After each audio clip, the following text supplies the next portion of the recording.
The next step in understanding the human condition is this word condition. The first part of condition, con, means with, but it is also slang for confidence artist, one who exploits our naivete via deceit, persuades us to believe their lies. This relates to with, meaning accompanied by or in possession of. The second part of condition, dition, is an archaic term meaning state. And by state, we can mean rule, power, control, dominion, or government. But state also refers to the form or arrangement in which something exists, for instance, the states of matter. The condition of humanity, then, is a state of naivete exploited by persuasive forms of deceit which possess and rule humanity. A true human consists of the five senses and ego mind we experience our physical world with, plus direct knowledge of the metaphysical world we only experience being in a conscious state. The actual human condition overrides conscious experience of being with the ego mind's beliefs and disbeliefs about the metaphysical and physical world because of not being in a conscious state. Genuine knowledge is displaced with endless competing theories, beliefs, opinions, and judgments.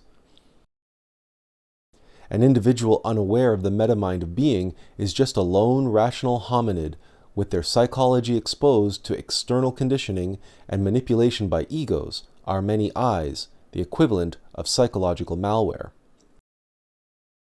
The rational hominid is not being. So the question Shakespeare really poses is why? How? From Genesis and Faust to Lord of the Rings and Game of Thrones, our most revered stories and mythologies show us how temptation, the identification with desire, leads to the fall into hypnosis and ignorance, how that downfall creates confusion, turmoil, and suffering, and how ego blinds us from knowing ourselves and the world as a conscious experiencing being. For instance, we do not realize that we are not in possession of one ego, as modern psychologists believe. Rather, we are possessed by many countless individual egos, psychological malware, all of which present themselves to us as an I. Lust and gluttony, greed and envy, anger and despair, pride and shame, laziness and busyness, fear and control.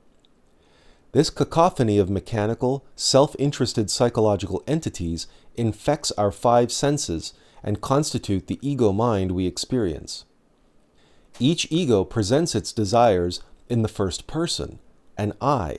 For instance, lust and gluttony express as craving, I want this, or aversion, I don't want that.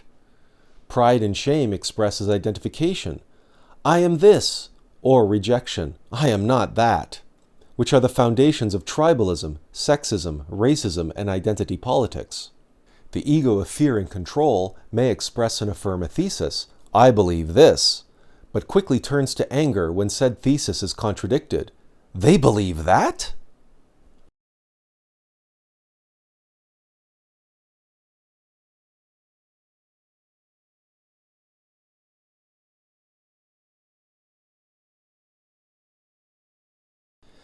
The seven kingdoms of Westeros play a dangerous Game of Thrones to rule the Iron Throne, and in that process cause a great deal of suffering, personified by Ramses Bolton and his pet Reek.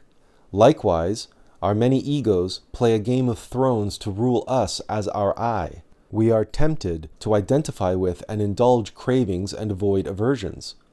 Pleasure and pain, us and them, life and death, good and bad.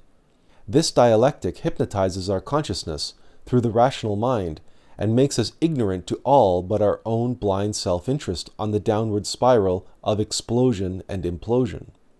So that an explosion of ego, including temptation, hypnosis, and ignorance, leads to an implosion of life, including suffering, devolution, and not being. Case in point, an explosion of anger can lead to the implosion of a relationship. The non-stop dialectic of ego mind is what creates the cacophony of the busy mind. And yet, the dialectic is an illusion, as much a fabrication as the single false I we call ego, since both sides constitute the two aspects of the downward spiral of devolution and not being. It is this single eye which divides and conquers us as it does Smeagol and Gollum in Lord of the Rings. Our inner pendulum swinging between irrationality and rationalism, atheism and superstition, chaos and order. On the downward spiral, our ego makes sure it is most precious to us. Not only as individuals in microcosm, but in macrocosm as well, where the pendulum swings between the extremes of nationalism and tribalism, corruption and wokeness, extreme right and radical left, blind faith and blind dogma. And the world recently witnessed how an explosion of fear led to an implosion of society, economy, and civil liberty. This, then, is the Eye of Sauron and the Ring of Power.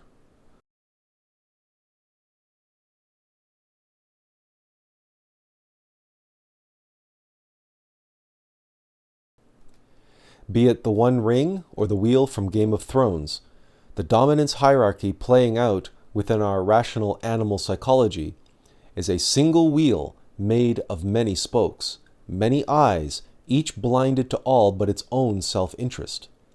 And the single illusory ego they form can be likened to the single seat post of a unicycle.